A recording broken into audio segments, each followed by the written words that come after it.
Di pagi hari, peternak memiliki ritual khusus. Pertama-tama kami mendatangi salah satu toko roti di Kedaung Ciputat, Tangerang Selatan. Di tempat ini, kami mengambil pinggiran kulit roti tawar yang baru selesai dibuat. Pak, terima kasih ya Pak. Mari. Selamat datang di segmen Sayur Menjadi. Satu karung kulit roti ini udah kita beli. Satu karung ini harganya Rp30.000 dan kita akan langsung ke rumah untuk memelihara mencit dan tikus putih.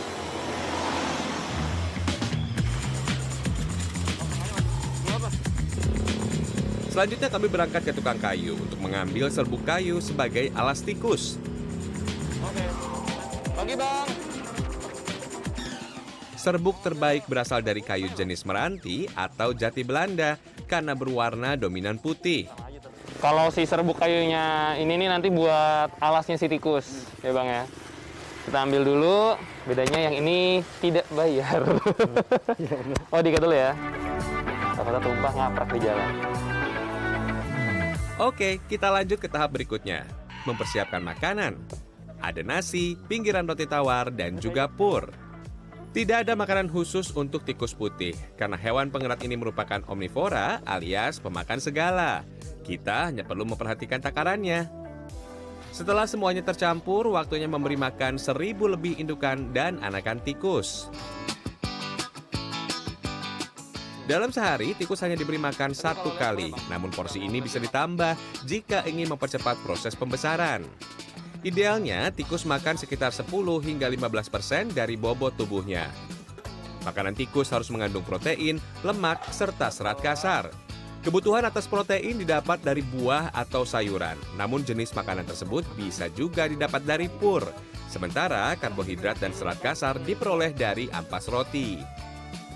Proses memberi makan di pagi hari juga menjadi ajang memantau kondisi kesehatan tikus.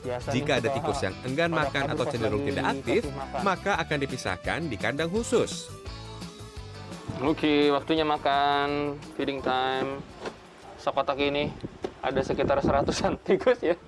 100-an tikus ataupun mencit yang ini sebagian besar adalah indukan atau yang perempuannya. Dan pemirsa, kalau lagi memelihara tikus, salah satu faktor yang harus dilihat adalah ini tikus mau makan nggak? Kalau tikusnya itu cenderung nggak mau makan atau diem, nah itu hawa-hawanya tidak akan bertahan lama. Jadi harus kita pisahkan untuk diberikan perawatan khusus di kandang sendiri. Tapi ini mah buset, makan semua. Tikus yang pasif bisa menjadi pertanda dia sakit. Tikus ini harus dipisahkan untuk mencegah menularkan penyakit. Tapi ini kondisi mati kayak gini sering terjadi? Sering, Om. Tiap hari kita ada aja 1, 2, 3 mau mati anakannya. Itu biasa kenapa tuh? Karena dari indukannya juga cacat, terus sama nggak disusun juga sama indukannya. Ya akibat jadi mati. Selain makanan, minuman juga jadi faktor penting pada tikus. Bila makan buah dan sayuran, tikus akan jarang minum. Tetapi bila diberi pakan kering seperti campuran roti, nasi, dan pur, tikus akan minum lebih banyak. Selesai makan dan minum, waktunya membersihkan kandang. Buang alas serut kayu yang kotor, kemudian ganti dengan yang baru dan kering. Serbuk kayu diganti 3 hingga 5 hari sekali untuk mencegah tikus berbau stres. Nah ini yang unik, biasanya kan kalau tikus dikenal dengan jorok, mainnya di got, di kubangan. Yang ini mohon maaf, tikusnya kalau kandangnya kotor ya Bang ya, waduh, tidak mau makan, tidak mau minum. Yang ada juga malah jadi kurus, nggak mau kawin juga. Waduh, ujung-ujungnya mati dan kita rugi. Tikusnya bersih sekali ya ini ya. Jadi keluarin ya. Oke, yuk. Pindah kandang, Bos. Pindah kandang, Bos. Satu lagi pemirsa, temperatur di dalam kandang juga menjadi salah satu faktor penting ketika beternak tikus putih dan mencit.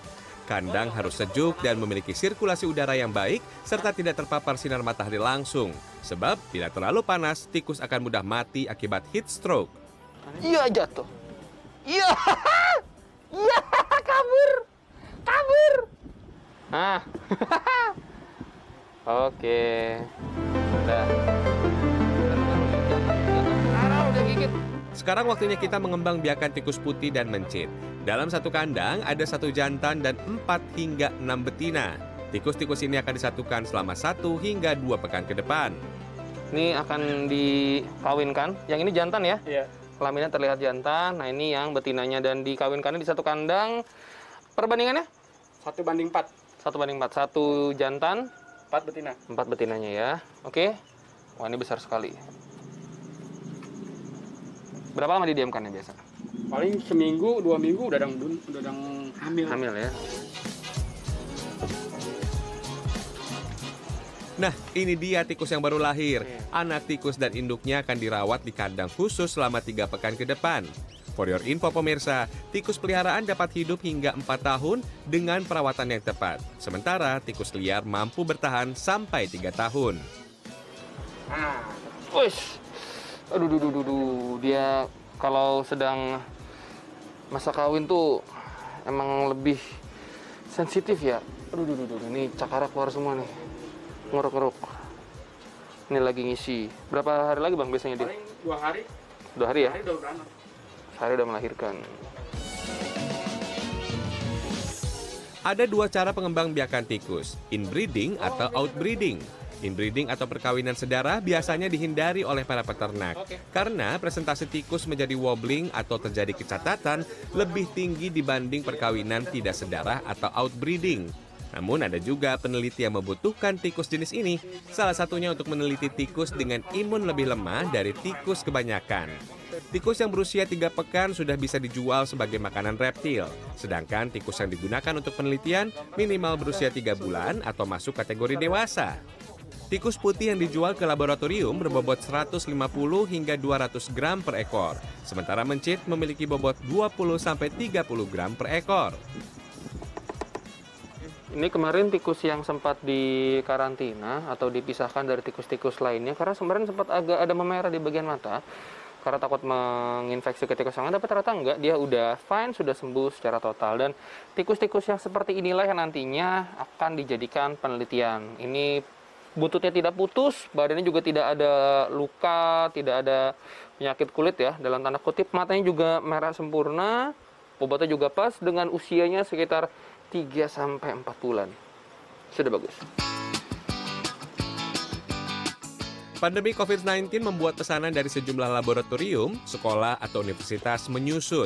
Omsetnya pun tergerus hingga 50%, dari awalnya 30 juta rupiah, kini hanya 15 juta per bulan. Selain pandemi, kondisi cuaca yang tak menentu juga menyebabkan tikus rentan mati. Belakangan ini banyak yang mati juga. Kurang lebih hampir 300-an mati. Dari 1000 ekor. itu karena apa Bang? Karena cuaca yang panas itu. Bahkan tadi sebelumnya yang udah dilihat ya, dari anaknya mati, entah induknya lagi hamil pun mati gitu. Untuk menghindari kerugian lebih besar, para peternak memilih menjual tikus dan mencit yang masih berusia 3 pekan sebagai pakan reptil peliharaan. Nah, kalau saya beli mencit buat pakan piaraan di rumah, burung hantu itu, burung predator gitu. Meski pesanan dari laboratorium menurun selama masa pandemi, sejumlah lembaga penelitian masih menggunakan tikus sebagai salah satu media penelitian mereka.